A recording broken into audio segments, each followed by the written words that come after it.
Nous sommes aujourd'hui sur la Grande Place de Bruxelles, devant la Maison du Cygne, là où Karl Marx a fêté son réveillon entre 1847 et 1848, et là où fut fondé le Parti ouvrier belge en 1885. Pourquoi ici, devant cette Maison du Cygne? Parce que je vous propose une rencontre avec une grande figure intellectuelle française, un philosophe, un écrivain, un dramaturge, Alain Badiou, qui a écrit en particulier un très stimulant ouvrage avec Slavoj Žižek sur l'idée du communisme. Alain Badiou va nous entretenir de l'amour, du sens de la philosophie, de la réanimation de l'idée du communisme. Je vous propose cette rencontre avec cet homme.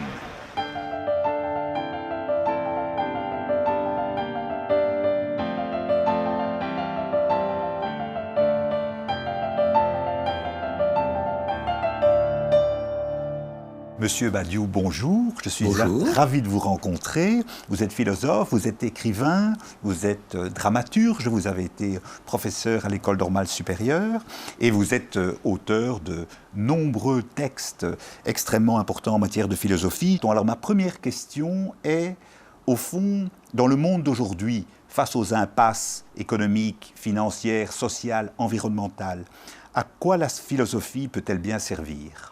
Écoutez, je crois que la réponse est un peu contenue dans votre question. Ce qu'on peut dire, c'est que le monde que nous habitons est un monde désorienté. C'est un monde où la gestion existe, la production est massive, la communication surabondante, mais où finalement l'existence de chacun ne sait pas clairement où elle va, quel est son sens, quelle est sa signification. Les collectivités sont elles-mêmes très divisées sur ce point. Et je pense que si la philosophie a un rôle, une fonction, c'est tout simplement d'aider à trouver une orientation, un sens, finalement, à l'existence individuelle et collective, étant entendu que depuis toujours, l'effort de la philosophie sur ce plan est de le faire de façon rationnelle, c'est-à-dire sans l'appui d'une révélation religieuse. Voilà. C'est un peu la même question tout de même que la religion tente de résoudre avec ses moyens à elle. Donner du sens à la vie, donner du sens à l'existence, donner du sens au destin individuel et collectif. Le propre de la philosophie, c'est certainement de se poser en fin de compte la même question, mais avec des moyens qui ne sont pas ceux de la conviction religieuse.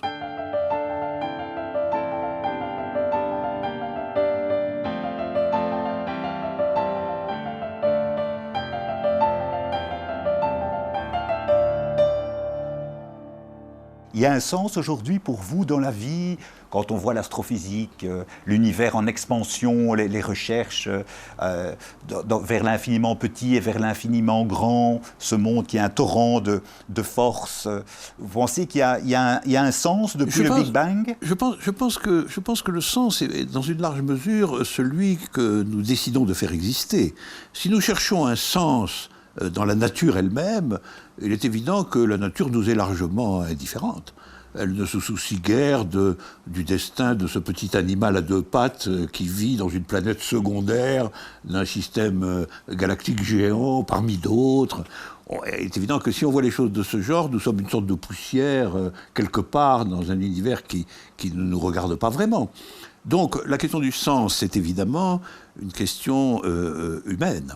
C'est la question du sens que nous sommes capables, nous, de donner ou d'inventer, de façon justement à ce que notre existence individuelle ou collective ne se perde pas dans ce flot absurde, finalement, qu'est l'univers physique dans sa totalité.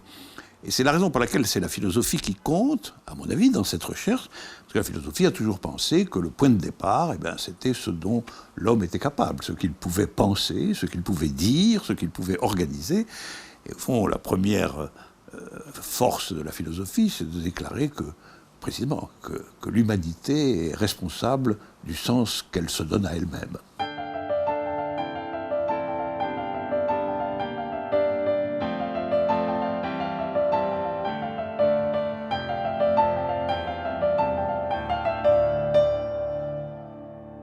Sur le plan individuel, M. Badiou, ça peut vouloir dire aussi que la philosophie, comme activité par la raison, essaye de donner un sens en vue de trouver, pour reprendre Épicure, une forme de bonheur, une forme d'eudémonisme, de bien-être. Oui, et je pense que probablement les différences d'orientation selon les différentes philosophies concernent précisément ce rapport très complexe, très délicat entre, d'une part, l'idée de ce qui a, disons, une valeur universelle, la justice, le souci de l'autre, la création artistique, scientifique, etc. Et puis de l'autre, le désir de bonheur personnel. La philosophie est dans un rapport compliqué à ce qu'on pourrait appeler l'égoïsme constitutif de toute existence. Tout vivant cherche la satisfaction de son corps, de son être, de sa vie dans le monde. Et la philosophie constate ce point, mais elle estime que le mouvement des égoïsmes purs ne produit aucun sens, justement. Il ne produit aucun autre sens que celui dont vous parliez tout à l'heure, celui des atomes, voilà, les vivants se battent pour vivre ou pour survivre. Ça fait partie du monde naturel. Évidemment, ce que la philosophie cherche depuis toujours, et dans les conditions particulières de notre époque, c'est quelque chose qui, tout en tenant absolument compte du caractère vivant et matériel de toute une part de l'existence, la possibilité de lui donner un sens un tout petit peu plus élargi et dont la valeur soit un tout petit peu plus universelle.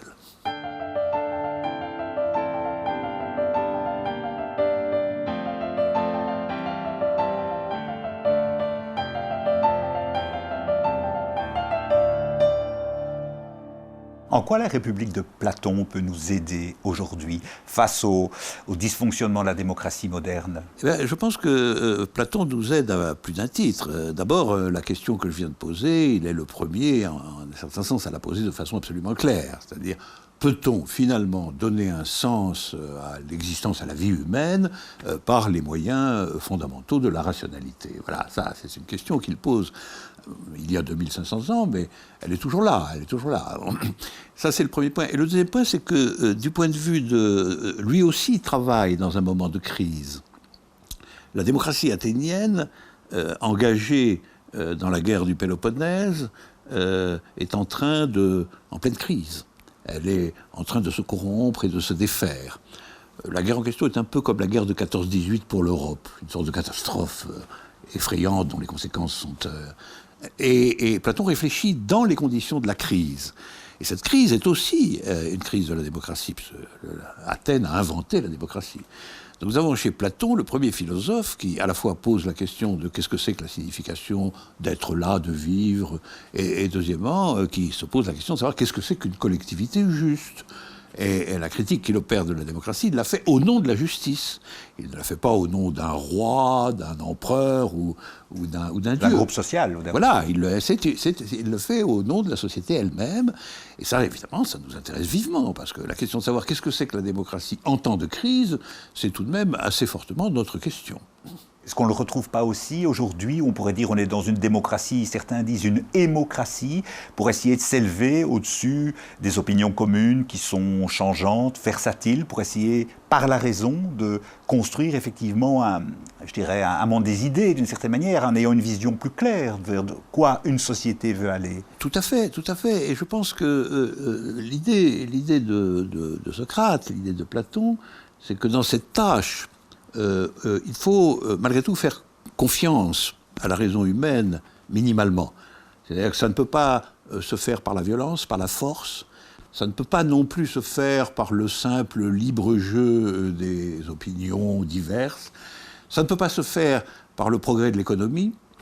Bien sûr, c'est bien d'avoir beaucoup de choses à acheter, beaucoup de choses à déguster, beaucoup de choses dont on peut jouir, mais ça ne résout pas le problème justement de la féroce lutte des égoïsmes les uns contre les autres. Et donc il voit très clairement, Platon, qu'en effet, pour faire cette tâche, il faut affirmer qu'en réalité, l'humanité en est capable. Que les hommes sont capables de faire un petit peu plus que ce dont ils se savent capables. Et ça, je pense que c'est le point de la philosophie. La philosophie, c'est d'aider chacun à découvrir en lui-même d'abord, la possibilité de faire quelque chose dont il ne croyait pas qu'il pourrait le faire. Et ça, finalement, c'est ce que Platon appellera l'éducation. Et en ce sens, il nous montre que finalement, la question du destin de la société, c'est aussi, et fondamentalement peut-être, la question du mode d'éducation qui est le sien. Tout à fait. Mais il met à la tête de la cité idéale, de sa République, le philosophe. Oui, peut-être de façon un peu brutale, hein, parce que je crois qu'il est encore dans une conception trop aristocratique de la philosophie. Il pense trop que le philosophe, c'est celui qui, si on lui en donne les moyens, il ne sait pas d'ailleurs très bien comment on va lui donner les moyens, mais enfin, si on lui donne les moyens, il va arranger une cité idéale, véritablement, par des méthodes qui sont des méthodes quand même, disons, d'une dictature rationnelle, quoi, hein, d'une sorte de despotisme de la raison. Je pense qu'il faut tempérer ce verdict et qu'il faut plutôt se demander comment, justement, répandre ou universaliser cette éducation. Et au fond, je suis un platonicien démocrate, bien que ce soit un tout petit peu contradictoire. C'est-à-dire, je pense que le programme de Platon, qui est en gros d'éduquer les gens de telle sorte qu'ils se rendent compte qu'est possible un monde différent, plus juste, et où, en fin de compte, ils seront plus heureux. On retrouvera quand même le bonheur, au bout du compte. Je pense que ce projet, on peut l'élargir par rapport à la vision encore assez aristocratique de Platon. Platon pensait qu'un groupe de philosophes pouvait guider la cité. Je pense que ce n'est pas tant ça le problème que le problème de répandre patiemment dans le corps social tout entier les convictions de justice qui sont celles de Platon.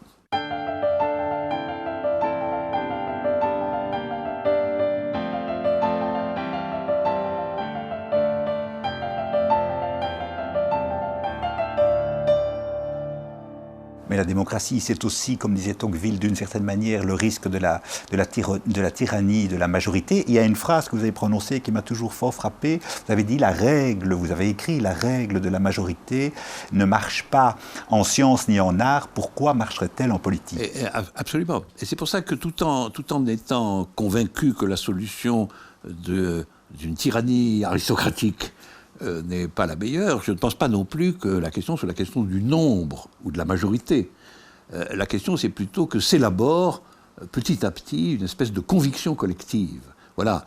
Et que cette conviction collective doit quand même être fondée non pas sur le libre jeu des égoïsmes, ce qui est la doctrine libérale, malgré tout, mais sur une conviction partagée qu'on peut faire mieux que l'égoïsme.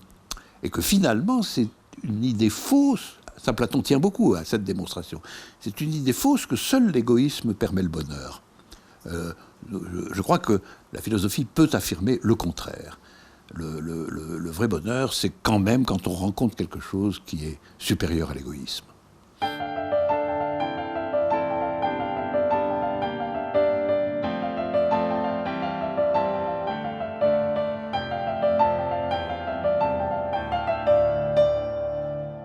Vous écrivez d'ailleurs dans le livre que vous avez coordonné avec Slavoj Žižek, qui est un colloque, si j'ai bien compris, qui s'est passé à Londres, oui, il y a quelques années, sur l'idée du communisme. Dans votre introduction, vous dites d'ailleurs, vous écrivez « L'impératif dominant dans notre monde aujourd'hui, c'est vie sans idée ». Quelle est votre analyse de l'idée communiste au travers des textes fondateurs, mais aussi au travers des expériences du XXe siècle ? Alors, le bilan du XXe siècle, comme chacun le sait, est un bilan terrible en ce qui concerne l'idée communiste. Elle a été associée, disons fondamentalement, à des pratiques d'État et de pouvoir extrêmement despotiques, voire criminelles. Donc on a un mot initialement magnifique, communisme, qui veut dire mettre ensemble la vie collective, être en commun. Le communisme, c'est ce qui est commun à tous. Mettre au poste de commandant ce qui est commun à tous, manifester les valeurs de solidarité, d'organisation collective, de libre association, disait Marx. Alors on part de cela et puis on aboutit à un État fermé, terroriste, policier, et où finalement cette idée du commun disparaît complètement au profit du pouvoir d'un appareil. Alors il faut penser cette aventure, cette espèce de retournement en fait, ce retournement, c'est-à-dire quelque chose de l'idée communiste initiale s'est changé en son contraire. N'oubliez pas qu'une idée fondamentale de Marx, c'était que l'État, le pouvoir séparé, devait dépérir, devait être remplacé par une libre association des gens, alors qu'on a vu au contraire apparaître des États monstrueux qui ne cessaient de se renforcer et qui étaient dominés en réalité par la peur. Alors nous devons réfléchir cette histoire, nous devons l'assumer, les yeux frontalement, mais la question qui se pose à ce moment-là, c'est devons-nous en tirer la conclusion qu'il faut absolument abandonner le mot, le projet, l'idée. Voilà. C'est un peu comme si quelqu'un, au XVe ou XVIe siècle, avait dit « Étant donné qu'il y a eu l'Inquisition, j'abandonne le christianisme ». C'est vrai que l'Inquisition a fait partie de l'histoire du christianisme, mais quoi qu'on pense du christianisme, on ne peut pas le résumer dans l'Inquisition. On peut même considérer que l'Inquisition, c'est le contraire du christianisme, puisque les grands fondateurs disaient la religion et l'État, c'est pas la même chose, laissons à César ce qui est à César, c'est quand même Saint Paul qui l'a dit. Et ben, le communisme aurait dû dire laissons les questions de la police et de l'État jusqu'au moment où nous pourrons nous en passer. Au contraire, ils ont bâti un État monstrueux. Alors moi, ma conviction, c'est qu'il vaut mieux tenir compte de cette histoire et relever le mot, lui rendre sa signification première et tenter de voir ce qu'elle peut signifier aujourd'hui.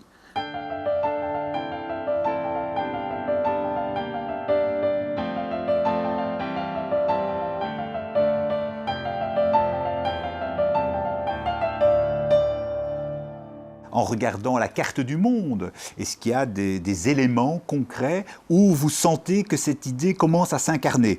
Moi, je suis très sensible, par exemple, à toutes les révolutions qu'il y a dans les pays d'Amérique latine, où il y a, je trouve, en Bolivie, par exemple, ou en Équateur, même d'une certaine manière, peut-être on pourrait en parler au Venezuela, où on sent qu'il y a là quand même une tendance à vouloir vraiment rompre, je dirais, avec l'idéologie du capitalisme. Mais absolument, nous avons des expériences dispersées, mais qui sont toutes extrêmement intéressantes. Il y a les grandes expériences faites de l'Amérique latine, dont vous parlez.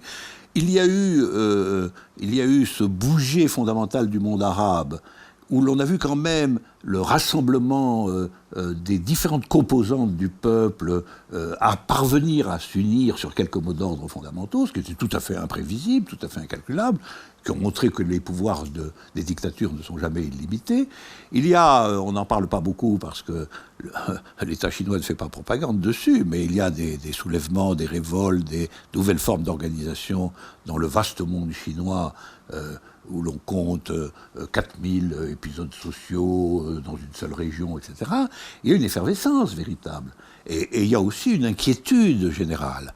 Tout le monde sait maintenant que la crise à laquelle nous expose la société telle qu'elle est organisée, la société de l'égoïsme financier, peut être gravissime, que les violences menacent, que les guerres sont à l'horizon, que les désastres écologiques sont également possibles. Et malgré tout, M. Badiou, vous faites confiance au minimum, je dirais, à la raison humaine, parce que c'est quand même assez frappant de voir qu'il a fallu le tsunami au Japon pour qu'on s'interroge sur les méfaits du nucléaire, qu'il a fallu peut-être 3 guerres entre la France et l'Allemagne pour qu'on commence à bâtir, je dirais, une entente européenne. Vous comprenez ce que est-ce que finalement, c'est pas l'irrationnel qui domine ? Dans les exemples que vous donnez, vous remarquez que c'est pas lui qui domine à la fin des fins. Aujourd'hui, les rapports entre la France et l'Allemagne sont des rapports si positifs que personnellement, je pense que ce serait une bonne idée d'en faire un seul pays, véritablement. Ça solderait une histoire de façon positive. De la même manière, on pensait le monde arabe enfermé dans des dictatures sans issue. Il a montré, le processus sera long, mais il a montré que quelque chose d'autre était possible. Sur le nucléaire, la raison commence à faire son chemin, etc. La victoire de la rationalité est une victoire au long cours. C'est ça le problème. C'est très hegelien, pardonnez-moi, je vous interromps. C'est très, comme Hegel, il y a une raison, je dirais, dans l'histoire, mais il faut savoir percevoir la rose sur la croix du présent. Je pense que, je ne sais pas s'il y a une raison dans l'histoire objective, dans l'histoire telle qu'elle se déroule, mais je pense que lorsque les graines de la rationalité sont semées sur une question déterminée, ceci fait son chemin. Nous en avons de nombreux exemples. C'est de cette confiance-là dont je parle. Si vous avez le sentiment que sur une question, vous avez une réponse ou une vision rationnelle, eh bien, tenez votre point de vue, essayez de le partager tant que vous pouvez, luttez pour lui et en définitive, il arrivera quelque chose. Rien de ce point de vue-là n'est inutile. Tout ce qui peut être fait en fonction des objectifs raisonnables sur une question déterminée doit être tenté. Et si on ne le fait pas, si on n'a pas cette confiance-là, on ne fait que céder le terrain aux pulsions irrationnelles qui, d'une certaine manière, sont encore dominantes. Avec la pulsion principale qui est dominante, c'est quand même le règne de l'intérêt privé dans son sens à vrai dire, le plus aveugle. Le plus aveugle.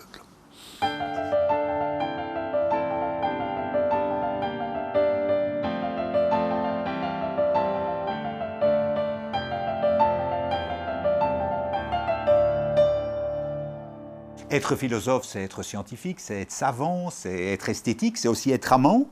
Et donc vous avez écrit un très bel éloge de l'amour avec Nicolas Truong, sur base de l'amour à réinventer, si j'ose dire, de Rimbaud. Alors l'amour aujourd'hui dans les sites de rencontres, l'amour d'aujourd'hui Facebook, comment est-ce que vous voyez cet amour à réinventer aujourd'hui ? Eh bien, le problème de la réinvention de l'amour est comme toujours posé par une forme un peu rampante de crise.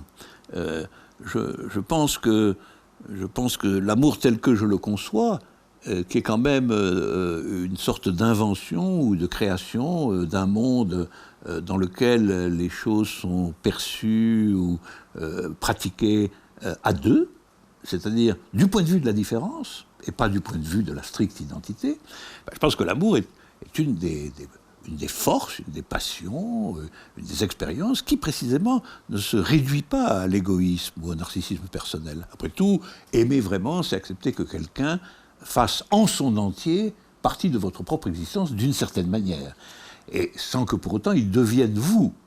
Il ne devient pas identique à vous, il est là dans sa différence, et cependant cette différence, vous l'acceptez dans votre monde le plus personnel, le plus quotidien et le plus intime. Donc l'amour est une expérience fondamentale d'acceptation de la différence, et avec d'ailleurs toutes les difficultés que ça implique. L'amour n'est pas toujours une partie de plaisir, c'est quelque chose qui, pour être continué, tenu, renouvelé, demande une sorte de travail finalement, un travail existentiel, un travail de la vie. Mais on en est récompensé, ça donne aussi de très grands bonheurs. En particulier les vieux amants présentent souvent un spectacle humain magnifique, véritablement. Cette longue vie passée ensemble, partagée, c'est quelque chose qui, d'une certaine façon, est sublime. Donc elle a une valeur philosophique, je pense. D'ailleurs, Platon parlait de l'amour aussi. Le banquet. Et cette valeur doit être défendue. Et elle est en crise. Elle est menacée aujourd'hui par la toile, par... Oui, mais ça, ce sont les instruments techniques. C'est surtout les progrès de l'égoïsme hédoniste, du sentiment de la satisfaction, qui fait que, moi, je le vois dans les couples plus jeunes, ceux de mes enfants, etc., je vois qu'il y a une espèce d'impatience, une difficulté à supporter la difficulté, la douleur, le problème, la Mais crise. 68 a joué un rôle dans cette logique de l'hédonisme, de la jouissance immédiate, vous pensez ? Ça, je pense tout à fait. Je pense que ça joue un rôle, évidemment. Et en plus, c'est au fond l'idéologie dominante. C'est ça le problème. C'est une pression constante qui dit...